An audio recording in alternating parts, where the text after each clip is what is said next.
Have you noticed that Konami has suddenly gone all in on Spain? Because this might honestly be one of the most stacked World Cup packs we've seen in a long time. 6 special cards, new player skills, a 108 rated Rodri, a brand new Lamine Yamal, Ferran Torres with attacking surge, Dani Olmo with magnetic feet, Cucurella, Unai Simon. On paper, this pack looks incredible, but here's the question nobody seems to be asking. Is this actually one of the best packs in eFootball, or is Konami hiding some very obvious weaknesses? Let's find out. Before we get into the video, a quick thank you to today's sponsor, LedoTopup. If you're looking for a secure way to top up your eFootball coins, be sure to check out LedoTopup. Simply provide your eFootball account information, and your top-up will be processed securely. If needed, they can also provide a recharge receipt or record for your purchase. Please note that eFootball top-ups are currently supported only on the iOS App Store version. If you normally play on Android, just log into the same eFootball account on an Apple device, and your purchased coins will appear in the in-game store. If you need any assistance, you can contact their customer support directly through the live chat on their website and on WhatsApp using this number on screen.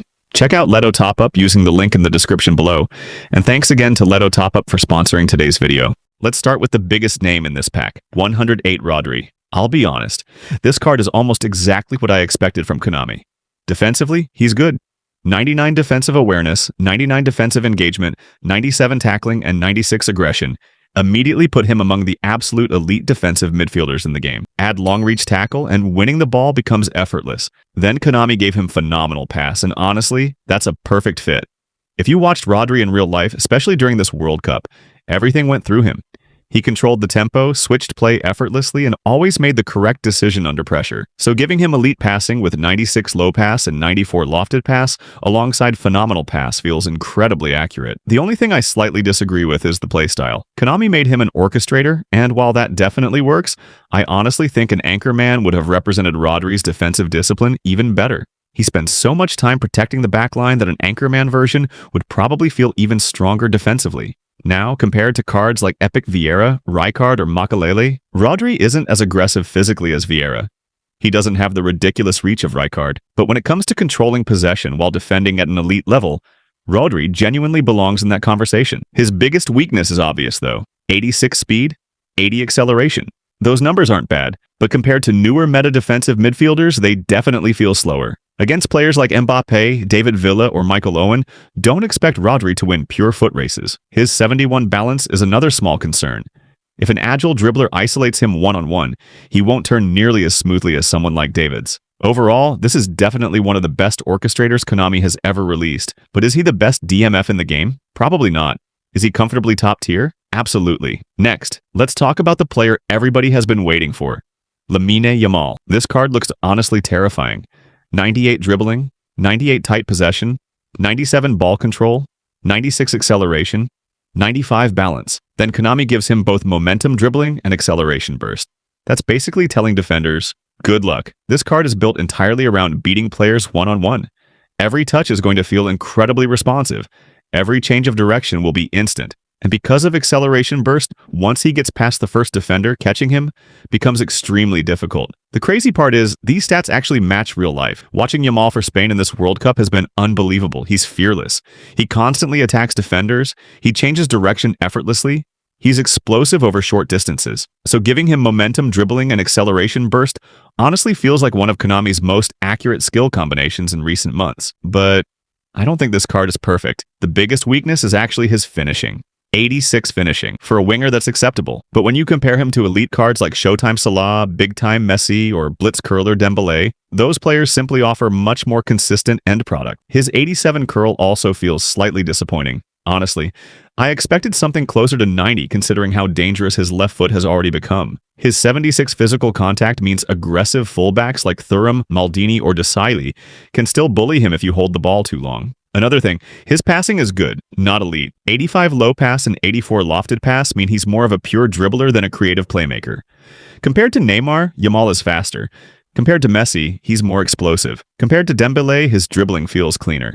Compared to Figo, he's far more agile. But when it comes to pure chance creation, I'd still take Messi every single time. Now, is this one of the best right-wingers Konami has released? Without question, but I don't think he's automatically the best. There are still arguments for Messi, Dembele, and even some Neymar cards depending on your playstyle. Now let's move on to Ferran Torres. Honestly, this card surprised me the most. At first glance, he doesn't look spectacular. Then you actually read the stats. 99 offensive awareness, 98 acceleration, 94 finishing, 93 speed. Then Konami adds phenomenal finishing and the brand new attacking surge. That's crazy. This card is basically designed to make constant runs behind the defensive line. Goal Poacher already loves attacking space. Now attacking surge makes those runs even faster. And phenomenal finishing means even difficult shots become dangerous. From a gameplay perspective, he might honestly feel much better than people expect. But here's where I have to be brutally honest. I don't think this card feels unique enough. If you compare him to Epic Owen, David Villa, Shevchenko, or even some of the newer Showtime strikers, Ferran doesn't clearly beat any of them. He's excellent, but he doesn't redefine the position. His passing is average. His 69 heading is weak. His 78 physical contact means he's not someone who can bully defenders or dominate aerially. He's almost entirely dependent on movement. The good news is, movement is exactly the only thing I would have changed. Maybe slightly higher finishing. If you're giving someone phenomenal finishing, 95 or 96 finishing would have made even more sense. As it stands, this is an excellent striker, but not a revolutionary one. Now let's talk about Dani Olmo, because I honestly think this is the most underrated card in the entire pack. Everyone is focused on Rodri and Yamal, but don't sleep on this guy. Konami gave him 99 ball control, 99 tight possession, 97 dribbling, 94 low pass, and 89 lofted pass. Then they added magnetic feet and phenomenal pass. That combination is ridiculous for a whole player. This card is going to receive difficult passes effortlessly, turn under pressure, and immediately create another chance. If you watch Spain during the Euros, Olmo was constantly finding pockets of space between defenders, linking midfield to attack, and making intelligent runs into the box. That's exactly what this card feels designed to do. So from a realism perspective, Konami actually did a fantastic job. But here's my problem. His 84 finishing feels too low. Olmo scored some huge goals for Spain, and I honestly think something around 87 or 88 would have represented him much better. Another weakness is his physicality. 71 physical contact means strong midfielders like Vieira, Gullit, or Bellingham can simply push him off the ball if you hold onto it too long. His speed is also good rather than elite. 87 speed and 93 acceleration are enough for an attacking midfielder, but compared to cards like Kaká, Cruyff, or even some versions of Messi, he won't feel quite as explosive. Compared to other elite AMFs, Olmo is probably one of the smoothest on the ball, but I still don't think he's replacing Gullit, Platini, or Cruyff in most teams. He's incredibly fun, incredibly technical, but he doesn't completely separate himself from the very best cards already available. Then we move on to Marc Cucurella, and I have to say, Konami absolutely respected his work rate. 99 stamina, 96 speed, 95 acceleration, 94 tackling, 94 aggression, and 90 defensive engagement immediately tell you what kind of player this is. He never stops running. That's exactly how Cucurella plays in real life. During Spain's tournament run, he constantly overlapped, recovered defensively, and pressed aggressively for 90 minutes. Giving him Shadow Hunt was honestly the perfect decision. That skill suits his aggressive defensive style perfectly. Edged crossing also makes complete sense because one of his biggest strengths is delivering dangerous balls into the box after overlapping runs. The only issue is, I don't think these defensive stats are special anymore. Compared to big-time Lam, Epic Maldini, Thuram, or Carlos, Cucurella doesn't clearly outperform any of them. He's fast, he's reliable, but he's entering one of the most competitive positions in eFootball. His passing is also slightly disappointing. 83 low pass and 86 lofted pass are decent, but for an offensive fullback, I honestly expected more. Another weakness is his aerial ability. 75 jump means tall wingers are still going to cause problems at the back post. Overall, this is definitely a very solid left back, but I don't think he's someone you spin the pack specifically for. If you already own Lam, Maldini, Theo Hernandez, or another elite fullback, you're probably not upgrading. Now let's talk about Unai Simón, because this card is surprisingly good. 101 GK awareness, 97 reach, 95 reflexes, 95 parrying, and 93 catching.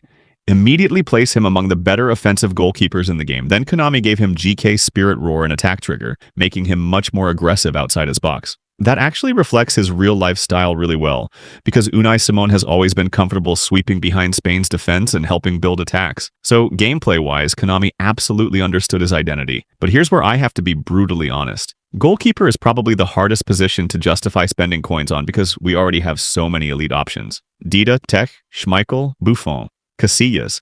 Even some free goalkeepers perform incredibly well depending on form. Does Unai Simón belong in that conversation? Yes, is he clearly the best goalkeeper in eFootball? I honestly don't think so. His numbers are elite, but they aren't so much higher than existing epic goalkeepers that I'd recommend spinning purely for him. And now, Let's answer the biggest question. Who is actually the best player in this pack? For me, there are only 3 real contenders. Rodri, Lamine Yamal, Dani Olmo. Ferran Torres is excellent, but there are already too many elite strikers. Cucurella is very good, but left back is stacked. Unai Simón is reliable, but goalkeeper rarely decides whether a pack is worth your coins. Between Rodri and Yamal, the decision becomes really difficult. Rodri gives you arguably one of the smartest defensive midfielders Konami has ever released. He controls games, wins possession, and distributes the ball beautifully. But Lamine Yamal, this card genuinely feels different. There aren't many right wingers in eFootball with 98 dribbling, 98 tight possession, momentum dribbling, and acceleration burst all on the same card. Every time he receives the ball, defenders are immediately under pressure. He isn't just fast, he isn't just technical. He's one of those cards that changes the way people defend against you. That's incredibly valuable. So if I had to choose only one player from this entire pack, I'm taking Lamine Yamal.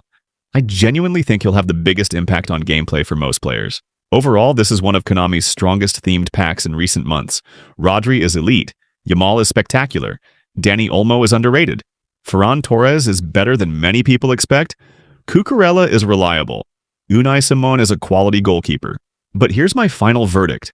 If you're a free-to-play player with limited coins, don't feel like this is a must-spin pack. Outside of Yamal and Rodri, most of these cards have alternatives that perform at a very similar level.